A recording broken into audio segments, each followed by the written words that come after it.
Now we've got Temple Talk from Eric, who happens to be a preacher kid like me. So we've got a bond already. So Eric, come on forward for your Temple Talk.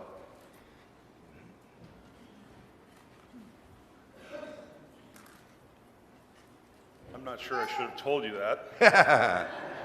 I'll never forget that one. Higher. I am Eric Engwall, and I, along with my wife Laura and our two boys, have been members of St. John's for I think about 15 years. We joined during that time that my mother-in-law used to call the blur years, when your kids are young and you're just like flying all over the place and you can't really mark one year from another. It feels like it was about 15 years ago. And when Pastor Eric asked me to do this, he sent a few questions to help me think about what I might say this morning. One of those questions was, why did you join St. John's? And as I thought about it, the one word that kept coming back to me was community. Prior to St. John's, Laura and I had been members of a rather large Lutheran church in the area. We had joined that church when we were first married, and we really liked it there. We found the worship experience to be meaningful. We established some good and lasting friendships. Once our two boys came along, we appreciated the programming that church could offer for children and youth. It was a good place for us. As time passed, though, our needs changed. We realized that after 15 or so years in that congregation, we could go to Sunday worship along with hundreds of other people and not see anyone we really knew. More and more frequently, we would go to the coffee hour after the service and not have a conversation with anyone beyond the polite, very sincere, and very Lutheran head nod, good morning.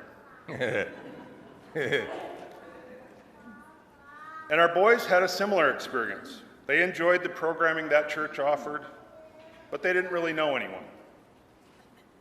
They didn't establish the kinds of relationships that would have them actually looking forward to going to church on a cold February morning, if for no other reason than to see a friend.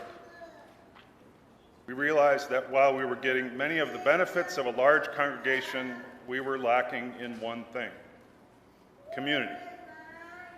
And by the way, this is really not about that church or that congregation. It was about us and what we needed in our church life at that point. We wanted to feel connected. We wanted to not just attend a church, but we wanted to be engaged in a community of faith where if we just happened to disappear, someone would notice, someone would care. That place became St. John's. This congregation had been recommended to us by some friends, and so we checked it out. And then we joined. And then we got involved. Almost immediately, Laura was asked to join a youth committee. Later on, I was asked to join what at the time was poorly branded as the Congregational Involvement Community. Sounds awfully dry to me. We were supposed to be the fun community. It didn't sound very fun. I stayed on that community for a number of years. We got involved, and we got connected. We weren't just going to church, we were active participants in a community. And here's the thing, none of that was accidental. It wasn't random. Building a community, especially a thriving one that draws people in and keeps them present and engaged, takes planning. It takes leadership. It takes time. It takes people who care about each other and the community itself. And it takes resources. And yes, one of those resources is money. I will be the first to say that our family's financial commitment to St. John's hasn't always been what we would like it to be. As our family finances have ebbed and flowed, so has our ability to dedicate our own resources to St. John's. But we also have a real understanding that people almost automatically care about the things they invest in. Whether that investment is in the form of time, or talent or money, or all of those things, we are more likely to feel connected to the people, places, and causes that we contribute to.